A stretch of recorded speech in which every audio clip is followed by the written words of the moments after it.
मुकेश दिव्या के प्यार के लिए तड़प रहा था, लेकिन दिव्या उसकी गलतियों को सजा दिए बिना उसे अपने करीब नहीं आने दे रही थी। वह खुद को और मुकेश दोनों को ही दंड देना चाहती थी।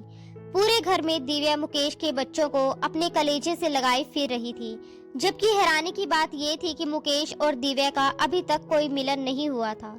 क्या मुकेश ने दूसरी शादी कर ली थी? ऐसा कौन सा राज था जिसे दिव्या किसी से साझा नहीं करना चाहती थी? आखिर वह कौन सी सजा थी जिसे वह चुपचाप खुद पर और मुकेश पर थोपे हुए थी? यह प्रेम कहानी बेहद दिलचस्प होने वाली है। चलिए अब सुनते हैं दिव्या और मुकेश की आप बीती प्रेम कहानी। दिव्या उठ जाओ यार, कितना सोना है। सारे मेहमान नीचे इकट्ठा होना शुरू हो चुके हैं। भूलो मत, आज तुम्हारी शादी है। आरती ने झुंझलाते हुए चौथी बार आकर उसे जगाया। दिव्या आंखें मलती हुई मुंह बनाकर उठ बैठी। यार भाभी, मैंने पहले ही कहा था ना कि मेरी शादी बाद में रख लो। आज ही तो पेपर से फ्री हुई हूँ और आज ही शादी कर लूँ। उसकी आवाज में नींद और चिड़चिड़ापन साफ झलक रहा था। आंखें अब भी भारी थी, जैसे पलकों पर नींद ने डेरा डाल रखा हो। आरती ने हल्की मुस्कान के साथ बिस्तर ठीक करते हुए कहा, ऐसे बोल रही हो जैसे तुम्हें पहले से पता ही नहीं था कि आज तुम्हारी शादी है। यार भाभी, मुझे सोना है। ये कहते हुए दिव्या फिर से लेटने के लिए पैर फैलाने लगी, जैसे दुनिया की कोई जिम्मेदारी उस पर हो ही ना। बिल्कुल नहीं दिव्या, मम्मी जी गुस्सा करेंगे। उन्होंने साफ साफ कहा है कि तुम्हें तैयार करके नीचे लेकर आऊं। आरती ने उसे फिर से पकड़कर बिठा दिया। मुझे नहीं करनी कोई शादी वादी। आप जाकर मुकेश से बोल दो वह किसी और से शादी कर ले। मुझे नींद आ रही है, दिव्या मुंह बनाते हुए बोली, मानो सब कुछ मजाक हो। ऐसी जुबान से नहीं बोला करते। शायद भगवान ने कुछ बातें सुनने के लिए भी रखी होती हैं। आरती अभी उसे समझा ही रही थी कि तभी अचानक बाहर से तेज शोर सुनाई दिया। दोनों एक साथ चौंक गई। शोर के बीच रवि की आवाज साफ सुनाई दी। दिव्या का दिल जोर से धड़क उठा। वह भागती हुई कमरे से बाहर निकल आई। तुम मेरी बहन के साथ ऐसा कैसे कर सकते हो? रवि के हाथ मुकेश के गिरेबान पर थे। उसकी आंखों में गुस्से की आग जल रही थी। वही मुकेश होठ भींचे, माथे पर बल डाले बिना डरे रवि को देख रहा था। उस पल पूरे बंगले में जैसे भूचाल आ गया हो। मेहमान सहमे हुए थे। नौकर चाकर अपनी जगह पर जमे खड़े थे। छोड़ो रवि, उससे पीछे हटो, अजीत साहब ने सख्ती से कहते हुए अपने बेटे को मुकेश से दूर किया। आप मुझे पीछे हटा रहे हैं?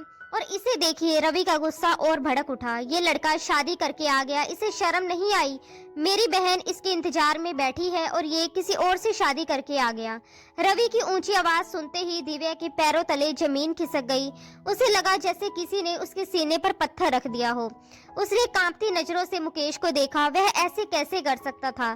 दिव्या से शादी के लिए तो वह खुद तैयार था, फिर उसने उसे इस तरह धोखा कैसे दे दिया? दिव्या की आंखों से आंसू बिना रुके बहने लगे।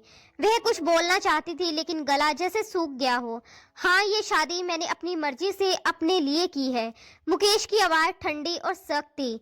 ना मुझे किसी से शर्मिंदगी और ना ही मैं किसी को कोई सफाई देने के लिए तैयार हूँ। मैंने शादी की है, कोई पाप नहीं किया। उसके शब्द सुनकर वहां मौजूद सभी लोग हैरान रह गए। किसी को भी ऐसी उम्मीद नहीं थी। मुकेश के पिताजी मोहन ने अपने बेटे की ओर देखा। उसकी आंखों में गहरी निराशा और दर्द था। जी चाहता है कि थप्पड़ों से तुम्हारा मुंह लाल कर दूं, उन्होंने भराई आवाज में कहा। लेकिन जब बेटा बाप की कदर करना भूल जाए तो बाप को ही अपने कदम पीछे हटा लेने चाहिए। उन्होंने भारी मन से अजीत जी की ओर हाथ जोड़ दिए।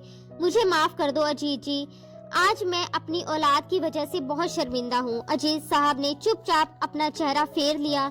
वे अपनी जिगरी दोस्त को इस हालात में नहीं देख पा रहे थे। मुकेश ने दो हंसते बसते घरों में आग लगा दी थी। मैं इसे जान से मार दूंगा। रवि फिर से गुस्से में आगे बढ़ा, लेकिन अजीत ने तुरंत उसे रोक लिया। मेरी कसम है रवि, मेरी कसम, अगर तुमने मुकेश पर हाथ भी उठाया। अजीत जी की सख्त आवाज के साथ ही रवि ठिठक गया। उस वक्त वहां मौजूद सभी लोग खामोशी साधे उस मंजर को देखते रह गए। शादी में दोनों घरों के मेहमान लबालब भरे हुए थे। कुछ मेहमान तो दूसरे शहरों से भी आए थे, तो अब सिर झुकाए अफसोस जता रहे थे। खुशियों का माहौल पल भर में मातम में बदल चुका था। किसी को समझ नहीं आ रहा था कि अचानक ये सब कैसे हो गया। मुकेश के पास खड़ी वह लड़की दुल्हन बनी हुई थी। वह डरी सहमी सी अपनी बड़ी बड़ी बिल्ली जैसी आंखों से सबको देख रही थी। वही आंखें थी जिनमें खोकर मुकेश उसे ब्याह लाया था। कभी यही बात दिव्या के बारे में भी होती थी। कल तक मुकेश को दिव्या की आंखें भी बिल्ली जैसी ही लगती थी। दिव्या और मुकेश के बीच हमेशा दोस्ती जैसा रिश्ता रहा था। दोनों के पिता आपस में गहरे दोस्त थे। दोनों का बिजनेस साथ साथ चलता था, यहाँ तक कि दोनों ने अपना बंगला भी एक साथ खरीदा था। एक ही परिसर में रहना, एक दूसरे के घर आना जाना, सब कुछ बहुत सामान्य था। और आज सब कुछ बिखर गया था। कल तक दिव्या की शादी थी और आज मुकेश किसी दूसरी लड़की से शादी करके उसे घर ले आया था। घर में हर कोई परेशान और स्तंभ था। अगर ये शादी मुकेश की मर्जी से हुई थी तो कल तक वही मुकेश दिव्या से मोहब्बत भी करता था। अपनी मर्जी से ही आज उसने कदम पीछे खींच लिया और किसी और लड़की को अपनी पत्नी बनाकर ले आया। यह दिव्या की बेइज्जती नहीं तो और क्या थी। दिव्या के दिल में नफरत और दर्द का उबाल उठने लगा।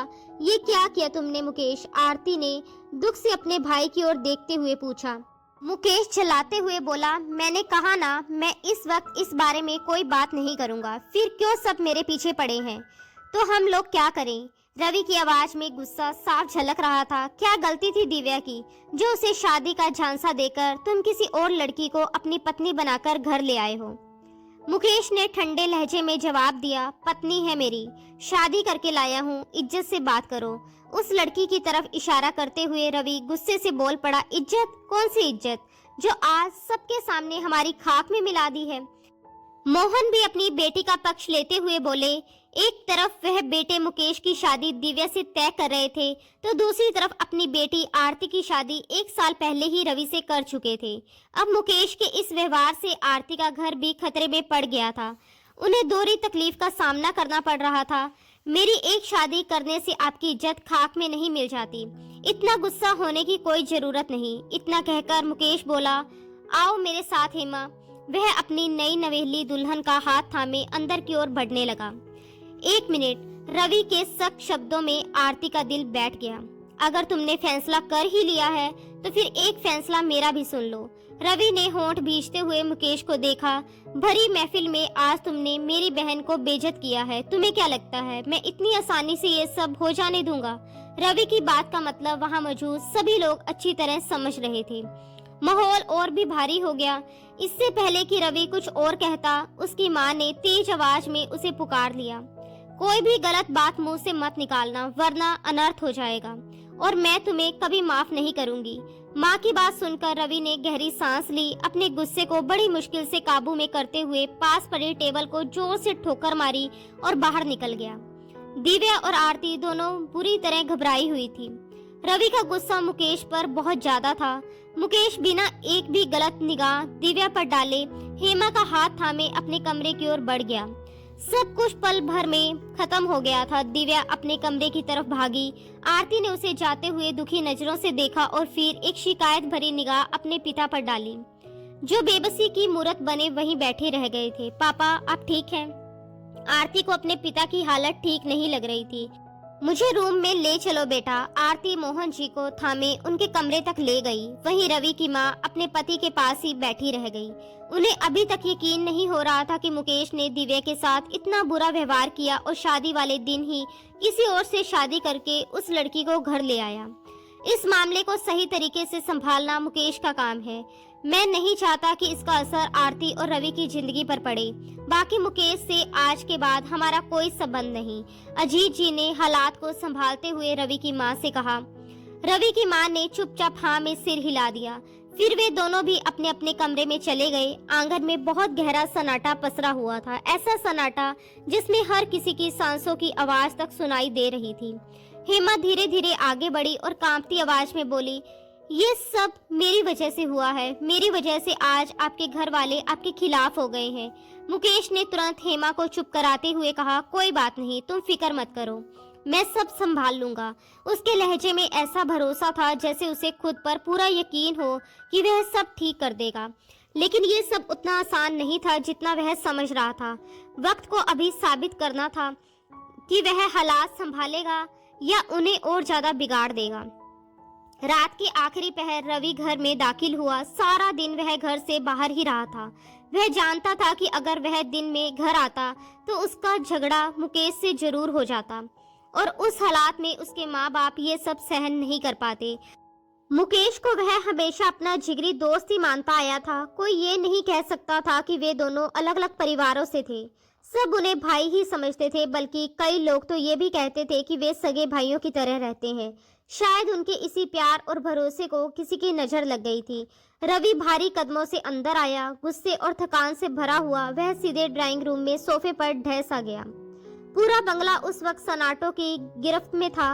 उसने सोफे पर बाहें फैलाते और आंखें मूंद ली, लेकिन दिमाग में उथल पुथल मची हुई थी। आरती, जो कब से अपनी सास और ससुर के पास बैठकर उन्हें संभाल रही थी, चुपचाप किचन में आकर बैठ गई। किसी ने कुछ खाया पिया नहीं था। बाहर से जो खाना मंगवाया गया था उसे रवि ने अनाथ आश्रम में भिजवा दिया था। शादी कैंसिल होने की खबर अब सबको मिल चुकी थी। थक हार कर आरती किचन से अपने कमरे की ओर जा रही थी कि अचानक खड़की की आवाज सुनकर वह चौंक गई। वह ड्राइंग रूम की तरफ आई। रवि को इस तरह थका और टूटा हुआ देखकर उसका दिल दर्द से भर गया। धीरे से आंसू पोंछते हुए वह उसके पास जाकर बैठ गई और उसका ध्यान अपनी ओर खींचने के लिए उसके घुटने पर हाथ रखा। रवि ने आंखें खोलकर गर्दन घुमाई और एक नजर आरती को देखा। उसकी आंखों में इतना दर्द था कि आरती की पलकें झपक गई। रवि अचानक सीधा बैठ गया और आरती का हाथ झटक दिया। आरती के दिल में जैसे किसी ने चाकू सा घोंप दिया हो। वह दोनों हाथों से अपना सर थामे आंखें बंद किए वहीं बैठी रह गई। उसके पास कहने को कुछ नहीं था। बड़ी हिम्मत करके वह उसके पास आई थी, लेकिन हाथ झटकने से वह हिम्मत भी टूट गई। आंसू पोंछती हुई वह चुपचाप उठ गई। वहीं रवि के दिमाग में अभी भी धमाके हो रहे थे। उसकी नजर बार बार मुकेश के कमरे की तरफ उठ रही थी, जिसका दरवाजा अभी भी बंद था। फिर उसकी नजर बहन के कमरे की तरफ गई। उस वक्त रात के 12 से 1 बज रहे थे। वह दिव्या से मिलना चाहता था। उसे ये एहसास दिलाना चाहता था कि वह उसका भाई है, लेकिन यह वक्त ठीक नहीं था। वह चुपचाप उठकर अपने कमरे की तरफ चला गया। आरती बाथरूम से निकलते हुए उसे अपने कमरे में जाते देख ठिठक गई। फिर नजरें झुकाए बिस्तर की तरफ बढ़ गई। वह जानती थी कि मुकेश के किए की सजा उसे भी मिलनी थी, और शायद रवि उसे खुद से दूर रखकर यही सजा देने वाला था। रवि फ्रेश होने बाथरूम में चला गया। दोनों के बीच एक गहरी चुप्पी थी, जिसे तोड़ने की हिम्मत किसी में नहीं थी। तकिए पर सर रखते ही आरती की आंखें फिर से आंसुओं से भर गई। उसे दिव्या के लिए बहुत दुख हो रहा था। मुकेश दिव्या से मोहब्बत करता था, खुद उससे शादी करना चाहता था। फिर वह किसी और लड़की को ब्याह कर घर कैसे ले आया, बिना कुछ बताए अचानक ये सब कैसे कर सकता था। उसने सबके सर पर जैसे बम फोड़ दिया था। कुछ तो ऐसा था जो वह छुपा रहा था, कोई ऐसी बात जो समझ में नहीं आ रही थी। आरती का सर दर्द से फटने लगा। वह झटके से उठ बैठी। रवि, ये सब कैसे सह पाएंगे? मुकेश, मैं तुम्हें कभी माफ नहीं करूंगी।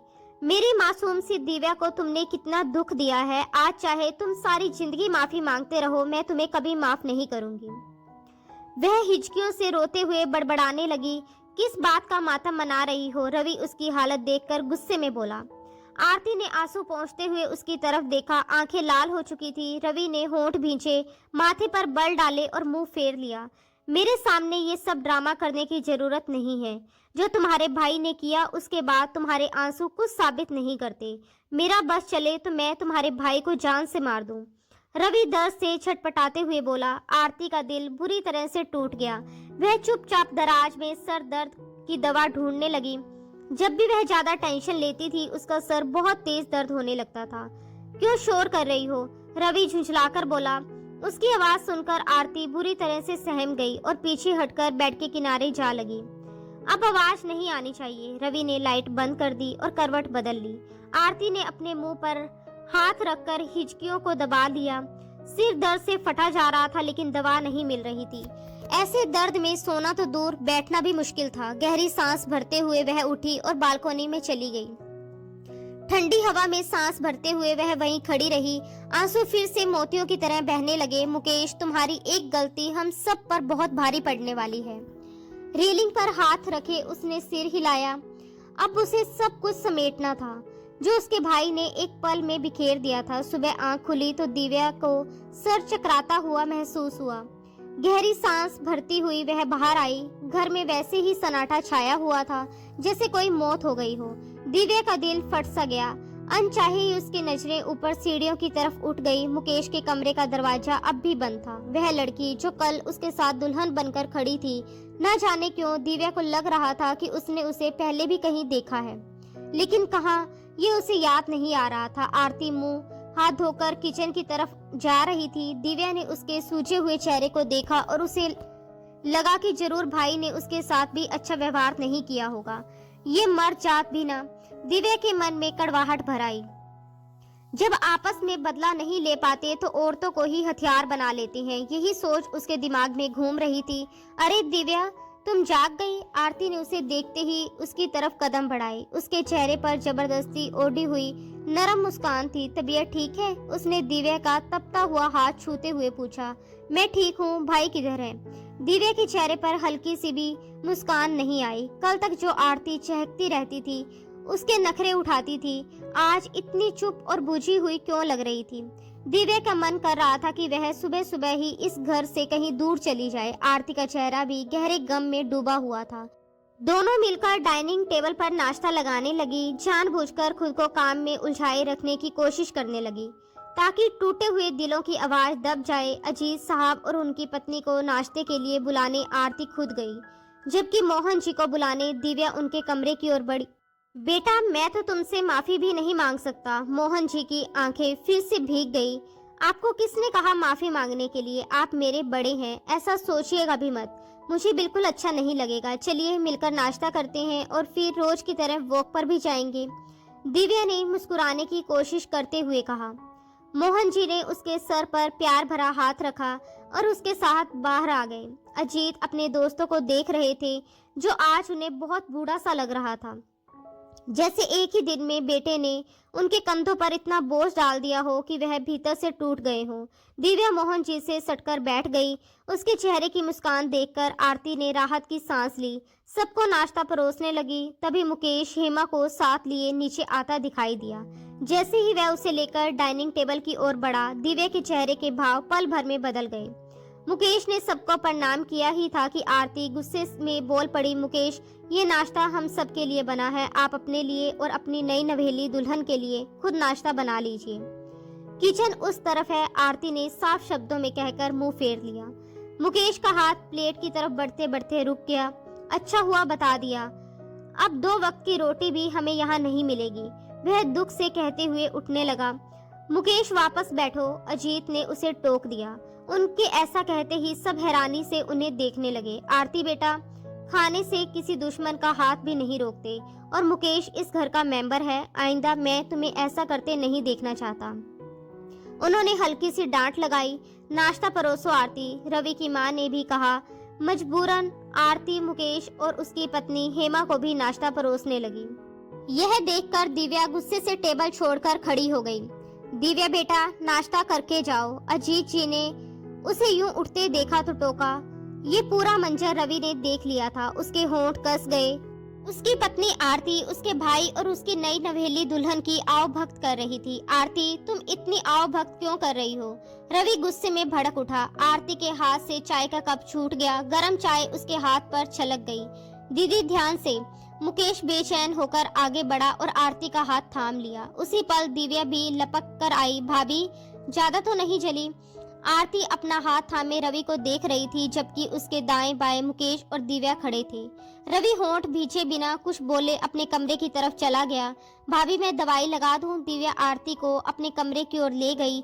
मुकेश ने अपने पापा को आवाज देनी चाहिए, लेकिन उन्होंने हाथ उठाकर उसे वहीं रोक दिया। कल ही तुम्हारा बाप मर गया, यही तुम्हारे लिए ठीक होगा। मुझे दोबारा अपनी शक्ल मत दिखाना, मुझे बाप मत कहना, वे सख्त लहजे में कहते हुए वहां से चले गए। हेमा सिर झुकाए अपने आंसू पोंछती उस घर के लोगों को देखती रही, जो उसके आने से बिखर गए थे। मैं खुद को कभी माफ नहीं कर पाऊंगी मुकेश, उसने रोते हुए कहा। जो जैसा चल रहा है उसे चलने दो हेमा, किसी से कुछ कहने या सुनने की जरूरत नहीं। मुकेश के शब्दों में अब थकान और गुस्सा दोनों थे। ये सब उसके अपने थे, लेकिन सिर्फ कहने को अपने। अगर सच में अपने होते तो क्या उसकी तकलीफ नहीं समझते? वह सिर झटकते हुए कमरे से बाहर निकला और अचानक सामने दिव्या आ गई। दोनों की जोरदार टक्कर हुई। दिव्या ने उसकी शर्ट को मुट्ठियों में जकड़कर खुद को गिरने से बचाया। मुकेश ने ना उसे सहारा दिया ना छुआ। दिव्या ने छट से उसकी शर्ट छोड़ दी और खुद को गिरने दिया, लेकिन इस बार मुकेश ने उसकी कमर में हाथ डाल दिया, उसे गिरने से पहले थाम लिया और वापस उसके कदमों पर खड़ा कर दिया। दोनों की नजरों ने एक दूसरे से बहुत कुछ कह दिया था, लेकिन उनके होठ पूरी तरह खामोश रहे। वह वहां से जा चुका था, मगर अपने पीछे दिव्या के दिल में सख्त गुस्सा और कसक छोड़ गया था। उसे लगा जैसे अब पूरी जिंदगी इसी खालीपन और दर्द के साथ कटने वाली है। वह झटके से सिर झटकते हुए अपने कमरे की तरफ बढ़ गई। 2 दिन बाद अचानक रवि को आरती का वह जख्म याद आया जो चाय गिरने से जल गया था। अब हाथ कैसा है? उसने हल्की चिंता के साथ पूछा। आरती ने मुंह फेरकर उसे हैरानी से देखा, मानो यकीन ही ना कर पा रही हो। वह ये सवाल पूछ रहा है, ज्यादा तो नहीं जल गया था ना? रवि उसके पास बैठते हुए फिक्रमंदी से उसका हाथ देखने लगा। मैं ठीक हूँ, कहते हुए आरती ने अपना हाथ उसके हाथ से खींच लिया, लेकिन रवि ने फिर से उसका हाथ थाम लिया। धीमी आवाज में उसने कहा, मुझे बहुत गुस्सा आ रहा था। मुकेश ने जो किया उसके बाद मैं खुद को संभाल ही नहीं पाया। आरती ने सिर झुकाकर शिकायत भरी नजरों से उसकी तरफ देखा। सही कह रहे हो, सारी गलती मेरी ही थी। शायद हालात ही ऐसे बन गए थे कि उन सबको एक साथ पीसना पड़ रहा था। रवि उठकर बाथरूम की तरफ चला गया। आरती ने पीछे से पूछा, खाना ला दूं? नाराजगी अपनी जगह थी, फिर भी वह एक जिम्मेदार पत्नी की तरह उसके खाने पीने का ख्याल रख रही थी। नहीं, भूख नहीं है, इतना कहकर वह बाथरूम में चला गया। नहाकर बाहर आया तो कमरे की लाइट बंद थी। सिर्फ साइड लैंप की हल्की रोशनी में दिख रहा था कि आरती सोने के लिए लेट चुकी है। वह बाल सुखाते हुए आकर बेड से टेक लगाकर बैठ गया और मोबाइल चलाने लगा, लेकिन सर दर्द से फटने लगा तो वह मोबाइल एक तरफ रखता सोने के लिए लेट गया। नींद अब आंखों से कोसों दूर थी। रवि का मन अपनी पत्नी आरती की चाहत में पूरी तरह उलझा हुआ था। उसके जज्बात गहराई से भरे हुए थे। मनपसंद पत्नी की मौजूदगी उसके लिए किसी नशे से कम नहीं थी। वह सोच रहा था कि आखिर कब तक वह गुस्से और दूरी में रहता रहेगा। उसकी चाहत का नशा अब उस पर पूरी तरह हावी हो चुका था। धीरे धीरे वह आरती के पास बढ़ा, उसका हाथ उसके कमर पर डालते हुए गर्दन के पास अपने दहकते होठ रख दिए। आरती अभी थोड़ी नींद में थी और उसे बिल्कुल उम्मीद नहीं थी कि रवि यूं उसके पास आएगा। उसका दिल उस वक्त 120 की रफ्तार से धड़क रहा था। रवि बहुत नरमी और ध्यान से उसे चूम रहा था। आरती के दिल की धड़कन एक पल में गहराई से बढ़ गई, लेकिन उसने रवि का हाथ झटका नहीं। वह जानती थी कि पत्नी की मोहब्बत और अपनापन पति का हक है। रवि ने उसे अपनी तरफ खींचा, उसके गले से दुपट्टा हटाकर एक तरफ रखा और उसे अपने सीने से चिपका लिया। आरती अब पूरी तरह बेकाबू हो चुकी थी। उसने अपनी धड़कते दिल को मुश्किल से संभाला, पर उसकी चाहत और भावनाएं उस पर काबू पा रही थी। बेहद नरमी और प्यार से वह रवि पर बरस रही थी। रवि ने अपनी शर्ट के बटन खोले और धीरे धीरे आरती की शर्ट के बाजू को बाहर निकाल दिया। फिर पूरी रात दोनों अपनी मोहब्बत की लहरों में डूबे रहे। उनकी चाहत और लगन में आरती की सिसकियां पूरे कमरे में गूंज रही थी, जैसे हर आवाज उनके प्यार की गवाही को बयां कर रही हो। कितने दिनों के बाद उसने आरती को इतने करीब आते हुए देखा था। ये एहसास उसे अपने प्यार की गहराई का महसूस करवा रहा था। आरती की आंखों से आंसू टूटकर तकिए पर गिर रहे थे और रवि के सर पर यह सब देखकर जुनून सा छा गया। वह एक पल में अपने सारे गुस्से को भूल गया और अपनी पत्नी की चाहत में उसे पूरी तरह अपने करीब खींच लिया। उसकी सांस तक नियंत्रित कर रहा था। अभी वह पूरी तरह प्यार की लहरों में डूबा था। धीरे धीरे वह आरती के साथ दो जिस्मों और एक जान की तरह जुड़ता चला गया। अचानक उसके कंधे पर नाखून चुभते ही उसने हल्का सा होश में आकर पूछा, जान क्या हुआ? जरा अपनी गर्दन तिरछी करो। उस वक्त वह पूरी तरह अपने प्यार और जुनून में खोया हुआ था। रात भर प्यार में डूबे रवि आरती को अपने प्यार का एहसास दिलाता रहा। वह उसे पूरी तरह थका चुका था, लेकिन दोनों की चाहत की लहरें अभी भी कम नहीं हुई थी। सुबह जब रवि की आंखें खुली तो आरती भी उसे देखकर मचल रही थी। वह उसकी बाहों में थी, जबकि रवि अभी भी गहरी नींद में लेटा सिर तकिए पर टिकाए सो रहा था। आरती का मन कर रहा था कि उसे जगा दे, पर फिर रवि की नींद का ख्याल आया और उसने चुपचाप दबे पांव उठकर बाथरूम की तरफ चली गई। नहाकर वह वापस आई तो देखा रवि जाग चुका था, लेकिन उसकी आंखें अब भी बंद थीं और वह बेड के किनारे टेक लगाए बैठा था। आप जाग गए? आरती ने मुस्कुराते हुए उसे बुलाया तो वह एक पल के लिए आंखें खोलकर उसे देखने लगा। अगले ही पल फिर से आंखें मूंद ली। आरती के होठों से मुस्कुराहट पल में गायब हो गई। उसे रवि के चेहरे पर फिर वही गुस्सा और मलाल दिखने लगा, जैसे रात भर उनके बीच कुछ भी हुआ ही ना हो। वह गहरी सांस भरती हुई अपनी नम आंखों को साफ करने लगी। रवि बहुत चुप्पी से उठा, बाथरूम में गया और नहाने लगा। आरती को ये लग रहा था कि रात जो कुछ भी हुआ वह मोहब्बत नहीं थी, रवि को सिर्फ उसके जिस्म की भूख थी और उसने अपनी भूख को पूरी तरह मिटा लिया था। अपने आंसू गिराते हुए वह अपने बालों में जोर जोर से कंघी करने लगी। ना जाने कितने बाल टूटकर उसे तकलीफ पहुंचा रहे थे। ये क्या बदतमीजी है आरती, जाहिलों की तरह कंघी कर रही हो। वह बाहर निकलते ही उसे अपने बालों के साथ उलझा देखकर भड़क गया। छोड़िए मुझे, वह अपना हाथ गुस्से से छुड़ाती और फिर जोर जोर से कंघी करने लगी। पागल हो गई हो क्या, सारे बाल टूट रहे हैं, थप्पड़ खाओगी क्या, रवि ने गुस्से में कहा। तो उठा लीजिए हाथ, मिल जाएगी आपको ठंडक, शायद इसी तरह आपके अंदर की आग ठंडी हो जाए। वह अपने गालों पर आए आंसू बड़ी बेदर्दी से रगड़ रही थी। उसके गाल लाल हो गए थे। इतना गुस्सा क्यों कर रही हो, रवि अब धीमे शब्दों में बोला। हाथ छोड़ो मेरा, आपको जो चाहिए था वो मिल गया ना, अब ये नाटक मत करो। आरती के शब्दों ने रवि के दिमाग को पल में हिला दिया। क्या बकवास कर रही हो, दोबारा मत बोलना। वह उसके बालों को सख्ती से जकड़कर उसका चेहरा अपनी तरफ खींचने लगा और गर्दन झटक दी। रवि, मेरे बाल बाल खींचने से उसे दर्द की एक लहर महसूस हुई। मेरी मोहब्बत और चाहत तुम्हें हवस लगती है, तुम्हें लगता है सिर्फ इसी वजह से मैं तुम्हारे पास आता हूँ। ठीक है, अब मैं नहीं आऊंगा, आज के बाद तुम्हारे पास नहीं आऊंगा। वह गुस्से से उसके बाल छोड़कर अपना मोबाइल, पर्स और घड़ी उठाता और कलाई में पहनने लगा।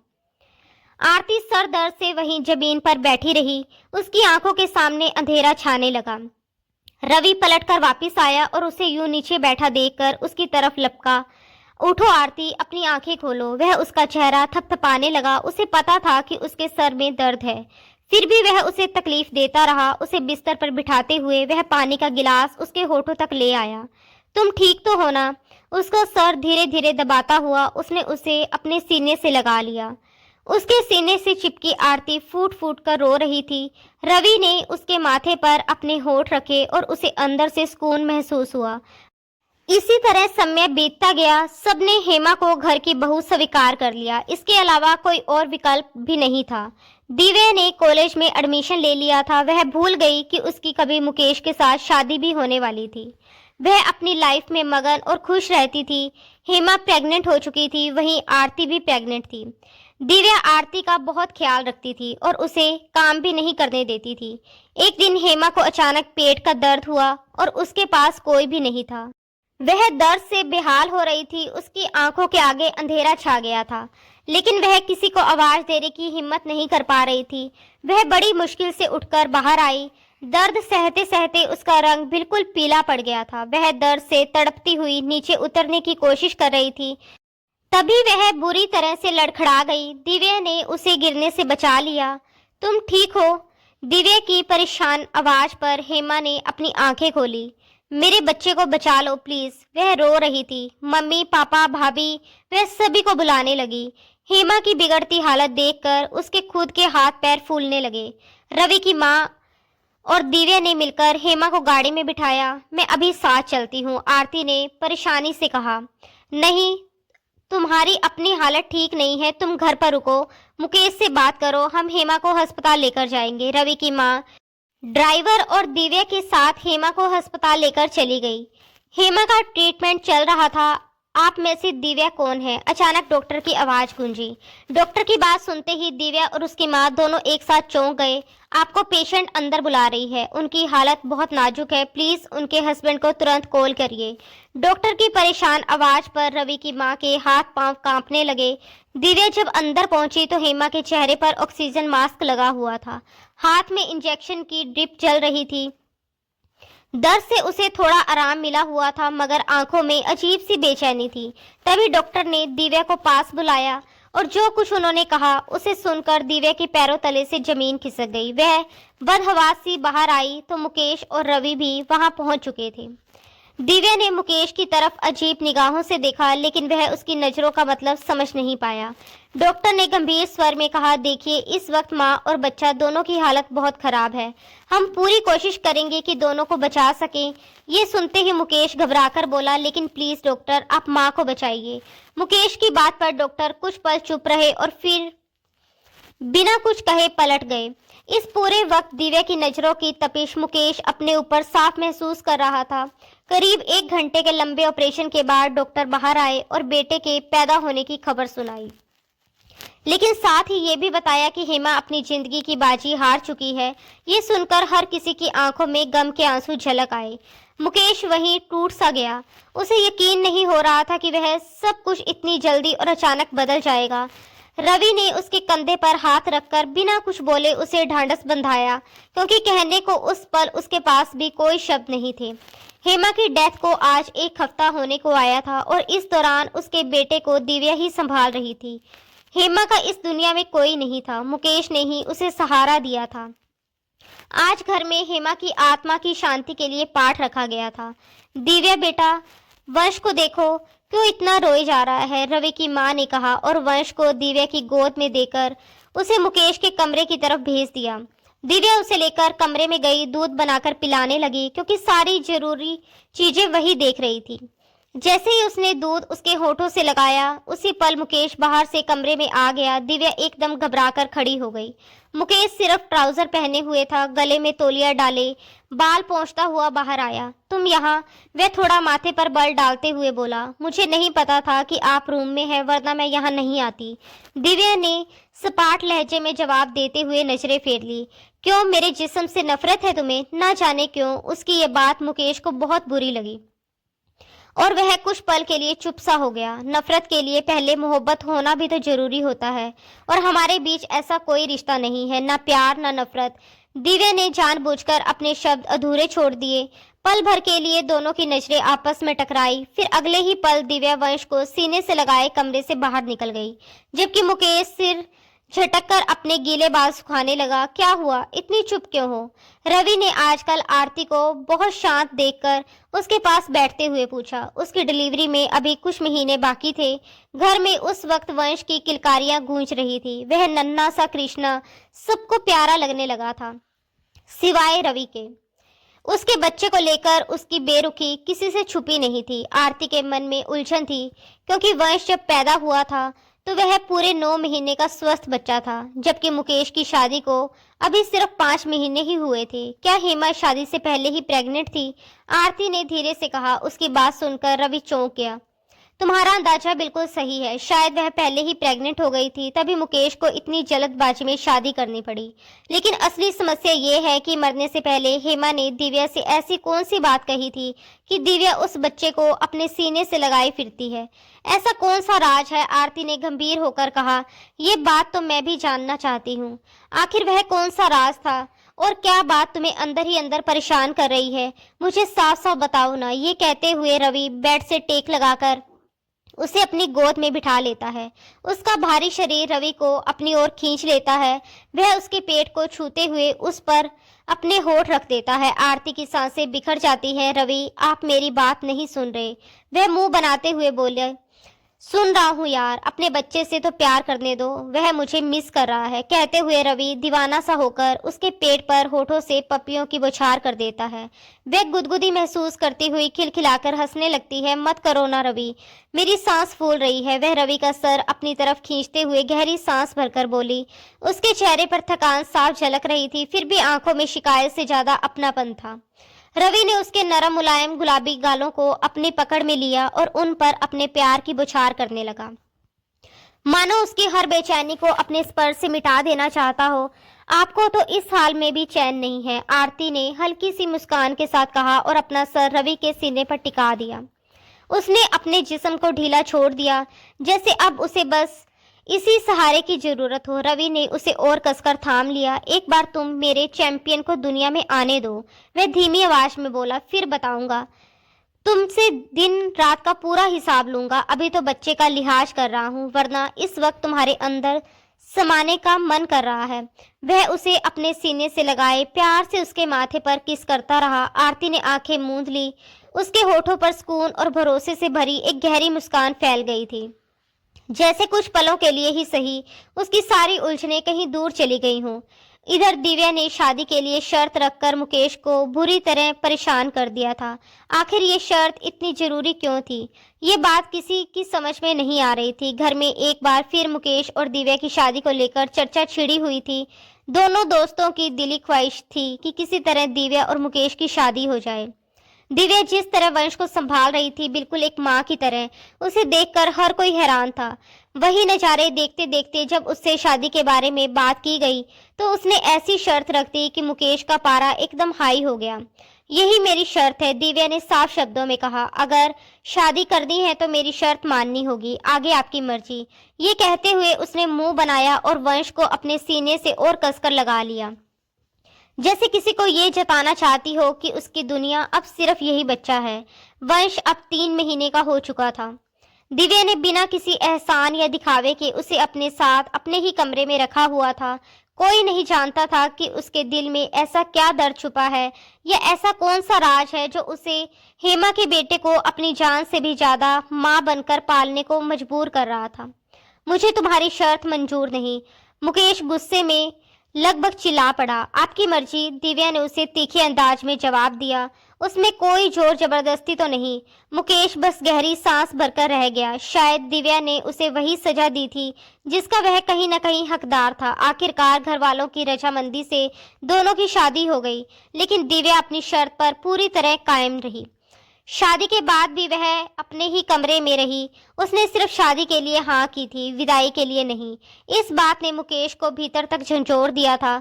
उसका गुस्सा बढ़ता जा रहा था, लेकिन दिव्या चुप थी, बिल्कुल शांत। हाँ, मुकेश को सबसे ज्यादा चुभन इस बात की थी कि दिव्या की शर्त बेहद सख्त थी और वह उसे किसी भी हाल में तोड़ने को तैयार नहीं थी। अभी अभी दिव्या वंश को सुलाकर उठी थी। देर तक उसे गोद में लिए रहने से उसकी कमर में अब दर्द सा होने लगा था। वह अपनी कमर को सीधा करती हुई दुपट्टा एक तरफ रखकर गर्दन को दाएं बाएं घुमाने लगी ही थी कि उसी पल मुकेश रूम में दाखिल हुआ। उसे बिना दरवाजा लॉक किए रूम में आता देखकर वह बुरी तरह से गुस्सा हुई। अचानक इस तरह सामने आ जाना उसे असहज कर गया था। मुकेश खुद भी सख्त गुस्से में था, लेकिन जैसे ही उसकी नजर सामने खड़ी दिव्या पर पड़ी, अपनी ही खूबसूरत पत्नी को इस हाल में देखकर उसका सारा गुस्सा झाग की तरह बैठ गया। जालीदार नाइटी में खड़ी दिव्या उसे पहले से कई ज्यादा हसीन लग रही थी और मुकेश खुद को बेकाबू होता हुआ महसूस करने लगा। उसकी निगाहें चाहकर भी उससे हट नहीं पा रही थी। आपको दरवाजा नॉक करके आना चाहिए था। दिव्या ने माथे पर बल डालते हुए अपना दुपट्टा ठीक किया और मुकेश को घूरते हुए कहा। उसके लहजे में नाराजगी साफ झलक रही थी। तुम ये भूल रही हो कि मैं तुम्हारा पति हूँ और तुम पर हक रख सकता हूँ, मुकेश ने सख्त आवाज में कहा और अपनी बात कहते कहते उसकी तरफ बढ़ आया। दिव्या ने अपने धड़कते दिल को संभालते हुए सीधे उसकी आंखों में देखते हुए कहा, आप शायद भूल रहे हैं कि मैंने इस शादी के लिए एक शर्त रखी थी। जानता हूँ और मान भी चुका हूँ, मुकेश ने जवाब दिया और अचानक उसकी कमर में हाथ डालकर उसे अपने सीने से लगा लिया। उसकी नाजुक और तेज होती धड़कनें मुकेश के सीने से टकराई तो दोनों ही पल भर के लिए ठिठक गए। दिव्या एकदम से छटपटाई और खुद को छुड़ाने की कोशिश करते हुए बोली, मेरे पास क्यों आ रहे हो? दूर हो जाओ मुझसे। उसने पूरी ताकत से खुद को उसकी पकड़ से अलग करना चाहा। पास ना आने की शर्त नहीं रखी थी तुमने, मुकेश गंभीर शब्दों में बोला। वह उसका चेहरा अपनी धड़कनों में छुपाने लगा, मानो खुद को काबू में रखने की कोशिश कर रहा हो। क्या कर रहे हो आप? मुकेश, छोड़ो मुझे। दिव्या का गुस्सा अब साफ झलकने लगा था। शादी के बाद छोड़ा नहीं जाता, कहते हुए वह उसके पास जिद और मस्ती पर उतर आया। उसकी हरकतों से दिव्या का होश उड़ने लगा था। अपमान और डर से भरी दिव्या का हाथ अचानक गुस्से में उठा और अगले ही पल मुकेश के गाल पर उसकी 5 उंगलियों का निशान उभर आया। बदले में मुकेश का हाथ भी उठा था, लेकिन दिव्या ने डर के मारे अपनी आंखें कसकर मींच ली थी। पल भर के लिए कमरे में सन्नाटा छा गया। मुकेश ने अपना हाथ हवा में ही रोक लिया। अपने भीतर उभरते गुस्से पर उसने कैसे काबू पाया ये वही जानता था। 2 साल का टाइम मांगा है ना तुमने, उसने दबी लेकिन कठोर आवाज में कहा। तो वादा करता हूँ 2 साल तक तुम्हें उंगली से भी नहीं छूऊंगा, लेकिन जैसे ही वंश को 2 साल पूरे होंगे उसके अगले दिन का भी इंतजार नहीं करूंगा। बिना किसी लिहाज के तुम्हारी आत्मा में समा जाऊंगा, तुम्हारी धड़कनों को धड़कते हुए अपना बनाऊंगा, और उस दिन तुम क्या, कोई भी मुझे नहीं रोक पाएगा, समझी तुम? वह उसे बाजू से पकड़कर झंझोड़ते हुए बोला और अगले ही पल वह कमरे से बाहर निकल गया। दिव्या अपने आंसू पोंछते हुए बैठ गई और अपना हाथ देखने लगी। उसकी उंगलियां अब भी हल्का सा कांप रही थी। उसे खुद पर बहुत अफसोस हो रहा था। उसका इरादा कभी भी मुकेश पर हाथ उठाने का नहीं था, लेकिन उस पल वह अपने गुस्से पर काबू नहीं रख पाई और उसका हाथ उठ गया था। उसे ये एहसास भीतर ही भीतर कचोट रहा था। हाँ, वह मुकेश को 2 साल की सजा दे रही थी, ठीक वैसे ही जैसे उसने 1 साल तक सच छुपाकर उसे सजा दी थी। अब जैसा हिसाब बराबर हो रहा है, एक अनकहा दर्द, एक अनकहा गुस्सा, सब कुछ दोनों के बीच दीवार बनकर खड़ा था। इसी उथल पुथल के बीच आरती की डिलीवरी का वक्त आ गया था। उस समय रवि शहर से बाहर गया हुआ था और अस्पताल में सिर्फ अजीत जी ही मौजूद थे। वंश को वह अपनी माँ के पास छोड़कर आई थी, लेकिन उसका मन बुरी तरह घबराया हुआ था। डॉक्टर ने आरती की हालत बहुत गंभीर बताई थी। ये सुनते ही दिव्या के जहन में कुछ महीने पहले वाली वही डरावनी स्थिति ताजा हो गई, जब हेमा जिंदगी और मौत के बीच जंग लड़ रही थी। यादें किसी साए की तरह उसे घेरने लगी। दिव्या आरती के लिए रो रो कर भगवान से प्रार्थना कर रही थी, हाथ जोड़े, आंखें बंद किए, बस एक ही दुआ मांग रही थी कि इस बार सब ठीक हो जाए। तभी अचानक तेज कदमों की आहट के साथ मुकेश अंदर दाखिल हुआ। उसकी निगाहें सीधा दिव्या पर टिक गई और वह उसी की तरफ बढ़ने लगा। दिव्या का दिल जोर जोर से धड़कने लगा। उस पल उसे एहसास हुआ कि वह कितना थक चुकी है। अकेले मजबूत बने रहने से, हर दर्द खुद ही सहने से, बस उसी वक्त उसका दिल चाहा कि वह मुकेश के सीने में समा जाए। वह खुद को संभाल ना सकी। उसके कदम लड़खड़ा गए और आज उसे मुकेश चाहिए था, हर हाल में, बिना किसी शर्त के। जैसे ही मुकेश उसके पास पहुंचा, दिव्या एकदम से उसके सीने से जा लगी। मुकेश वहीं ठिठक गया, बिल्कुल चुप। उसे यकीन ही नहीं हुआ कि दिव्या खुद आगे बढ़कर उसे इस तरह गले लगा सकती है। उसने उसे खुद से अलग करना चाहा, लेकिन दिव्या और जोर से उससे चिपक गई। उसकी हिचकियों में बदलता रोना मुकेश के दिल को भीतर तक चीर रहा था। वह उसे थामे हुए बेंच पर बैठ गया, जबकि दिव्या उसकी शर्ट को मुट्ठियों में दबोच बस रोए जा रही थी, जैसे सालों का दर्द आज बाहर आ रहा हो। दिव्या, संभालो खुद को, मुकेश ने बहुत धीरे से कहा और खुद को फिर से छुड़ाने की कोशिश की। कुछ पलों बाद दिव्या ने खुद पर काबू पाया और पीछे हट गई। वह चुपचाप अपने आंसू पोंछने लगी। आई एम सॉरी कहते हुए उसकी आवाज भर आ गई। वह अपने बेकाबू हो जाने पर शर्मिंदा थी। मुकेश अब भी चुप था। उसकी आंखों में बहुत कुछ था, लेकिन शब्द नहीं। कुछ ही देर में डॉक्टर बाहर आए। एक छोटा सा बच्चा उनकी गोद में दिया। वह नजारा देखते ही सबके चेहरे खिल उठे। आरती अब ठीक थी। सभी ने राहत की सांस ली और भगवान का दिल से धन्यवाद किया। मुश्किल समय टल चुका था। कुछ दिनों बाद आरती को घर लाया गया। रवि अपना बच्चा देखकर बेहद खुश था। वह बार बार आरती के माथे पर अपने होठ रखकर उसका शुक्रिया अदा कर रहा था। घर में खुशियां लौट आई थी। मुकेश ने पूरे घर की जिम्मेदारी संभाल ली थी। दिव्या भी उसके साथ साथ लगी हुई थी, कभी घर सजाते हुए तो कभी बच्चों की देखभाल करते हुए। वंश और आशु के आने पर पूरा घर खुशियों से भर गया था। आरती को स्पेशल ट्रीट दी जा रही थी। उसी खुशी में घर पर एक छोटी सी पार्टी रखी गई थी। घर का माहौल हल्का फुल्का और खुशनुमा था। दिव्या ने पूरे मन से आरती के लिए केक बनाया था। सजावट से लेकर खाने पीने तक की हर चीज खुद संभाली थी। शाम होते होते घर में रिश्तेदार और करीबी लोग इकट्ठा हो गए थे। सबने मिलकर बातें की, हंसे, बच्चों के साथ समय बिताया और पार्टी को खूब एंजॉय किया। आरती खास देखभाल में थी। सबका प्यार और दुलार उसे सुकून दे रहा था। बस एक कमी थी, मुकेश इस पार्टी का हिस्सा नहीं बन पाया था। उन दिनों ऑफिस में काम बहुत ज़्यादा बढ़ गया था और उसे देर तक रुकना पड़ रहा था। थका हारा जब वह घर लौटा तब काफ़ी रात हो चुकी थी और सब अपने अपने कमरों में जा चुके थे। वह बिना किसी से बातचीत किए सीधे किचन में गया। फ्रिज खोलकर अपने खाने के लिए कुछ निकालने लगा। तभी उसकी नज़र दिव्या के हाथ के बनाए केक पर पड़ी। एक पल के लिए उसका मन हुआ कि अपनी पत्नी के हाथ का बना केक चखे। शायद वही मिठास उनके मन की थकान भी कम कर दे, लेकिन फिर उसने दिल पर पत्थर रखा और केक को वहीं छोड़ दिया। उसने दूसरा बॉक्स खोला जिसमें वेज बिरयानी रखी थी। उसे एक बाउल में निकालकर माइक्रोवेव में गर्म करने लगा, साथ साथ मोबाइल पर ऑफिस से जुड़ी फाइलें चेक कर रहा था। इसी बीच उसका ध्यान माइक्रोवेव से हट गया। तभी दिव्या ने आकर जल्दी से माइक्रोवेव बंद किया। वह भी वहीं आ गई थी। मुकेश अब भी मोबाइल में पूरी तरह डूबा हुआ था। दिव्या ने हल्की सी उदासी के साथ सिर हिलाया, जैसे मन ही मन कुछ सोच रही हो, और बिरयानी प्लेट में निकालने लगी। मुकेश ने गहरी सांस ली और पलटकर देखा तो दिव्या प्लेट हाथ में लिए उसकी तरफ आ रही थी। उसे ये देखकर हैरानी हुई, लेकिन उसने कुछ कहा नहीं। वह चुपचाप डाइनिंग टेबल पर बैठ गया और खाना खाने लगा। दिव्या की मौजूदगी को जैसे वह महसूस ही नहीं कर रहा था। उसका पूरा ध्यान मोबाइल पर था। तभी उसके फोन पर कॉल आ गई। दिव्या पानी का गिलास भरकर उसके पास टेबल पर रख रही थी। मुकेश फोन पर किसी लड़की से बात कर रहा था।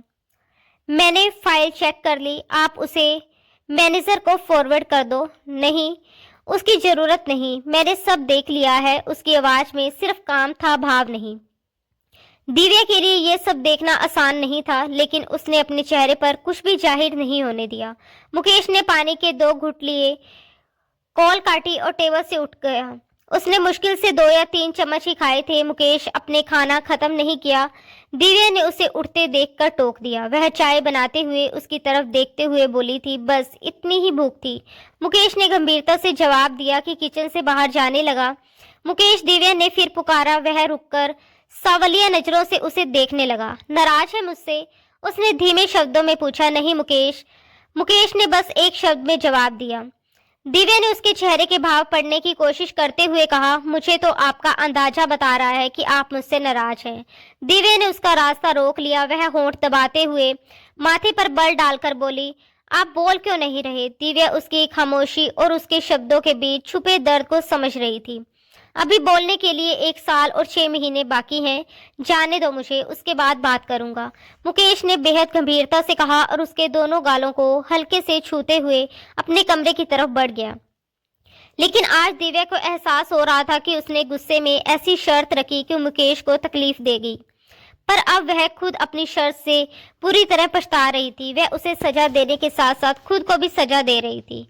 अब सिवाय इंतजार के और कुछ नहीं कर सकती थी। कुछ समय के बाद वर्ष की पहली सालगिरह थी, जिसे दिव्या बहुत धूमधाम से मनाना चाहती थी। उसने कई दिनों पहले से ही तैयारियां शुरू कर दी थी।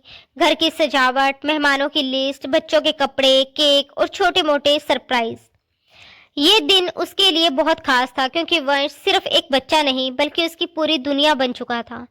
लेकिन मुकेश शहर से बाहर था। उसने पूरे दिन उसका इंतजार किया, कई बार कॉल की, मैसेज भी भेजे, लेकिन कोई जवाब नहीं आया। शाम ढलती गई और रात गहराती चली गई। दिव्या देर तक बैठी रही, बार बार दरवाजे की तरफ देखती रही, लेकिन मुकेश नहीं आया। दिव्या, बच्चे का केक कट कर लो, शायद मुकेश को कोई जरूरी काम पड़ गया हो, इसलिए नहीं आ पाया। रवि ने उसका उतरा हुआ चेहरा देखकर मोहब्बत से समझाते हुए कहा कि नहीं भाई। दिव्या की आवाज में दर्द था। वंश उसका बेटा है, उसे याद रखना चाहिए था कि क्या उसे एहसास नहीं कि उसकी फैमिली भी है? क्या सिर्फ बिजनेस ही सब कुछ होता है? एहसास, जज्बात क्या कुछ भी मायने नहीं रखते? वह दुखी अंदाज में बोली। तभी अपने पीछे किसी की मौजूदगी का एहसास होते ही वह पलटी। सामने मुकेश अपने पूरे आन बान शान से खड़ा था, सिर्फ उसी को देख रहा था। वह ब्राउन 3 पीस सूट में था, बेहद सादा और आकर्षक लग रहा था, जबकि दिव्या ने पिंक रंग की बारीक साड़ी पहन रखी थी, जिसमें वह बला की खूबसूरत लग रही थी। वंश धीरे धीरे चलता हुआ मुकेश के सीने से जा लगा तो मुकेश ने झुककर उसे अपनी गोद में भर लिया। उस पल दिव्या की आंखें भर आई। उसने मुंह फेरते हुए जल्दी से अपने आंसू पोंछे और फिर वंश ने दिव्या और मुकेश के साथ मिलकर केक कट कर दिया। बच्चे को ढेरों गिफ्ट मिले।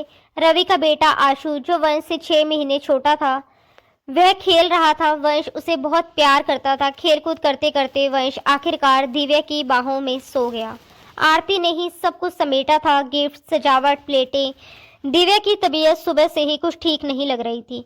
ये बात आरती ने नोटिस कर ली थी, इसलिए उसने दिव्या को आराम करने के लिए कमरे में भेज दिया। बाहर रवि और आरती हल्की फुल्की हंसी मजाक के बीच सब कुछ समेटने लगे। दिव्या वंश को लेकर कमरे में आ गई। अभी थोड़ी ही देर हुई थी कि उसे अचानक तेज चक्कर आने लगे। वह संभल ना पाई और गिरते गिरते किसी तरह खुद को संभाल पाई। उसी दौरान मुकेश शॉपिंग बैग लिए कमरे में दाखिल हुआ। इस बार भी वह बिना दरवाजा नॉक किए अंदर आ गया। वह वंश और दिव्या के लिए कुछ शॉपिंग करके लाया था, लेकिन पार्टी में देने का मौका नहीं मिला, इसलिए अब कमरे में रखने आया था। अंदर का नजारा देखते ही वह घबरा गया। उसने दिव्या को सोफे पर ढहते हुए देखा और परेशानी में उसकी तरफ बढ़ा। दिव्या, तुम ठीक तो हो ना? उसने बेफिक्रमंदी से पूछते हुए उसके माथे पर हाथ रखा। उसे हल्का बुखार लग रहा था। मुकेश, मेरा दिल बहुत घबरा रहा है। वह बड़ी मुश्किल से आंखें खोलते हुए उसे अपने पास देखकर बोली। उठो, बिस्तर पर चलो। कहते हुए मुकेश ने उसे सहारा दिया और बिस्तर तक ले गया। उसने उसे बुखार की दवा दी और कंबल ठीक से ओढ़ाया। थोड़ा रेस्ट करो, थोड़ी देर में ठीक हो जाओगी। कहते हुए उसने प्यार से उसके माथे पर हाथ फेरा। उसके हाथों का सुकून अपने माथे पर महसूस करते ही दिव्या के भीतर एक अजीब सा सुकून उतर आया। वह उठकर जाने लगा ही था कि दिव्या ने अचानक उसका हाथ थाम लिया। नींद में डूबी हुई वह हल्के से बड़बड़ाई, प्लीज मत जाइए। उसकी उंगलियों की पकड़ ढीली थी, लेकिन उस पकड़ में एक अजीब सी बेबसी छुपी हुई थी। यही हूँ, कहीं नहीं जा रहा, मुकेश ने बहुत धीमी आवाज में कहा और वहीं बैठकर उसके सर को धीरे धीरे दबाने लगा। वह खुद बेहद थका हुआ था। दिन भर की भागदौड़ और जिम्मेदारियों ने उसे तोड़ दिया था, लेकिन दिव्या की तकलीफ उसे अपने दिल पर महसूस हो रही थी। वह जानता था कि दिव्या कभी कमजोर नहीं रही। वह छोटी सी लड़की हिम्मत नहीं हारती थी, हर मुश्किल में खुद को संभाल लेती थी, लेकिन आज वह अंदर से टूट रही थी और मुकेश उससे टूटता हुआ दिव्या को देख नहीं सकता था। कितने ही पल वह वहीं उसके पास बैठा रहा, बस उसका चेहरा देखता रहा, उसकी शांत होती सांसों को महसूस करता रहा। वह जानता था कि अब दिव्या को उसके प्यार की तलब हो रही है, उसे उसके साथ की जरूरत है, लेकिन फिर भी मुकेश खुद को रोक रहा था। वह उसकी शर्त पूरी होने से पहले उसके करीब नहीं आना चाहता था। वह उसे ये जताना चाहता था कि जो शर्त उसने रखी है उसे उसने एक मर्द होकर भी पूरी इज्जत और सब्र के साथ स्वीकार किया है। वो ये भी जानता था कि दिव्या अब अपनी रखी हुई शर्त पर खुद पछता रही है। जब उसने दिव्या को पूरी तरह नींद में डूबा देखा तो वह धीरे से उठा। बाहर जाते हुए उसकी नज़र पहले वंश पर पड़ी।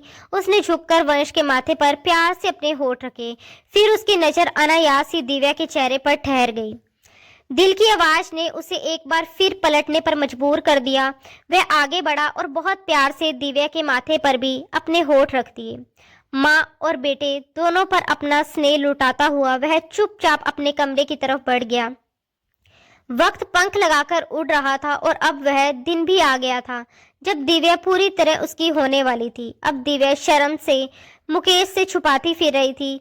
वर्ष 2 साल का हो गया था, लेकिन वह अब भी अपनी विदाई के लिए पूरी तरह राजी नहीं थी। इस बात पर मुकेश फिलहाल बिल्कुल चुप था। दिव्या को उस पर गुस्सा भी आता था, क्योंकि उसने उसकी शर्त पूरी कर दी थी। वह चाहता था उसकी शर्त को खत्म कर सकता था, उसे मना कर सकता था, उससे उसकी वजह पूछ सकता था, लेकिन मुकेश ने ऐसा कुछ भी नहीं किया। दिव्या जो भी कहती वह बिना सवाल किए तुरंत मान लेता था। उसने कभी उससे बनाने की कोशिश तक नहीं की थी। ऊपर से शादी के बाद पूरे 2 साल इंतजार किया, खुद भी तड़पा और दिव्या को भी तड़पाया। बेटा, जैसे तुम्हारी इच्छा थी कि वंश के 2 साल का होने पर तुम्हारी विदाई होगी, तो वंश तो भगवान की कृपा से 2 साल का हो गया। अब विदाई में देर नहीं करनी चाहिए। मोहन अंकल ने अपनी बहू के सर पर प्यार भरा हाथ रखते हुए अपने दोस्त अजीत से स्नेह से कहा। अजीत जी ने तुरंत अपनी बेटी दिव्या से बात की। पापा, मुझे थोड़ा टाइम चाहिए। उसे समझ नहीं आ रहा था कि वह उन्हें और कैसे टाले, क्योंकि अब मुकेश की मोहब्बत का ख्याल आते ही उसके दिल को कुछ होने लगा था। अजीत साहब ने उसे बड़े प्यार और धैर्य से समझाया। दिव्या उनकी बात समझ तो गई थी, मगर अपने दिल का क्या करती, जो अजीब से डर और अनकहे सवालों से घिरा हुआ था। समय यूं ही बीतता गया और एक पूरा हफ्ता निकल गया। दिव्या की तरफ से फैली हुई खामोशी को मुकेश साफ महसूस कर रहा था। अब उसके सब्र का बांध टूटने लगा था। वर्ष 2 साल का हो गया था, लेकिन इसलिए आज से तुम मेरे कदमों में सोओगी, उसने दृढ़ लेकिन बेहद शांत स्वर में कहा। उस वक्त दिव्या किचन में खड़ी वंश के लिए दूध गर्म कर रही थी। अचानक अपने कान के पास मुकेश की आवाज सुनकर वह बुरी तरह से चौंक गई। दिल थामे उसकी ओर देखने लगी। मुकेश बहुत प्यार से यह बात कहकर जा चुका था, लेकिन दिव्या के भीतर उथल पुथल मच गई। ये बिल्कुल नहीं होगा, ये कौन सा तरीका है विदाई लेने का। उसने मन ही मन तय कर लिया था कि धूमधाम से विदाई होने के बाद ही वह उसके जीवन में शामिल होगी।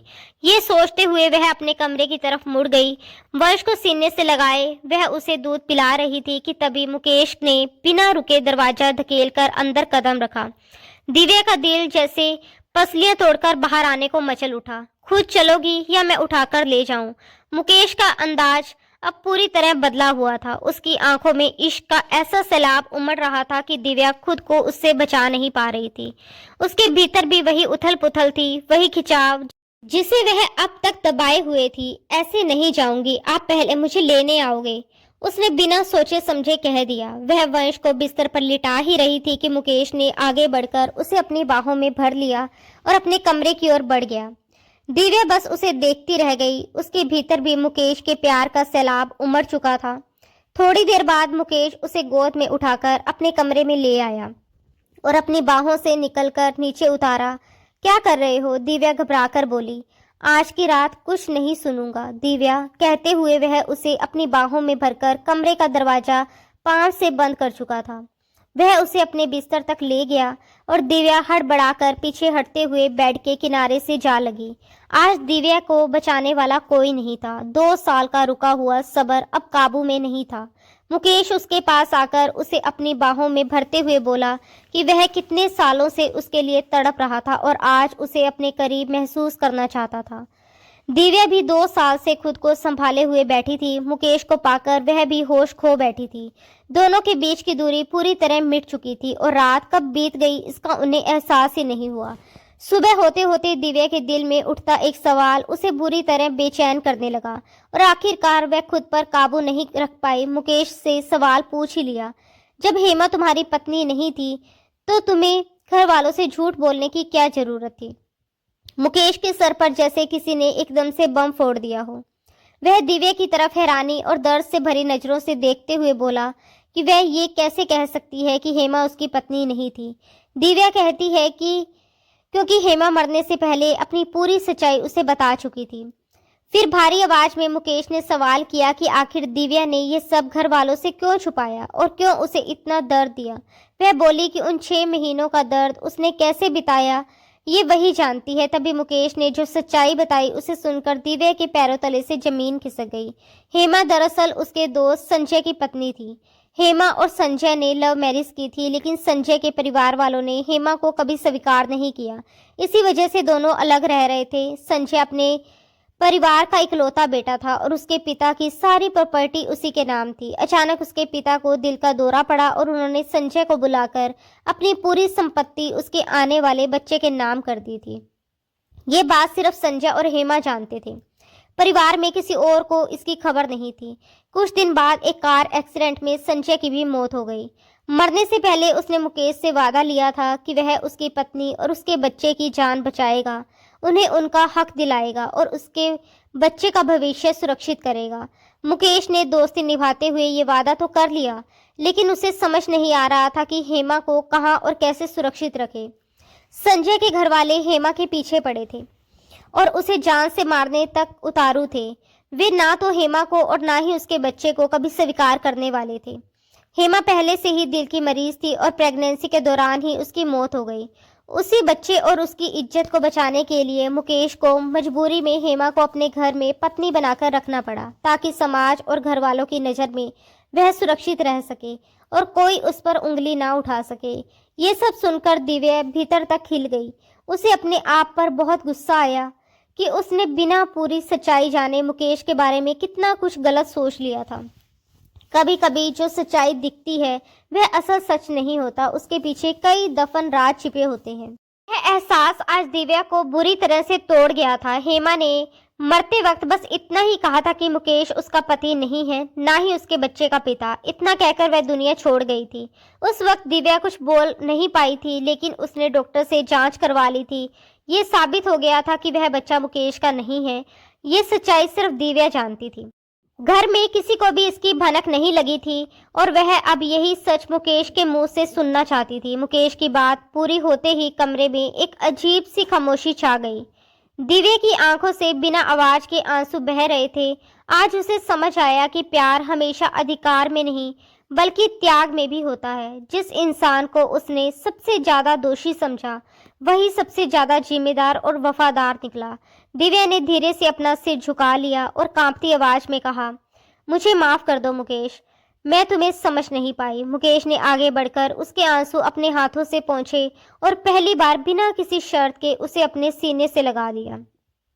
2 साल का इंतजार, अनकहा दर्द, अधूरी बातें, सब उस एक आलिंगन में पिघल गया। बाहर आंगन में वंश की हंसी गूंज रही थी, जैसे वह आने वाले उजाले का ऐलान कर रहा हो।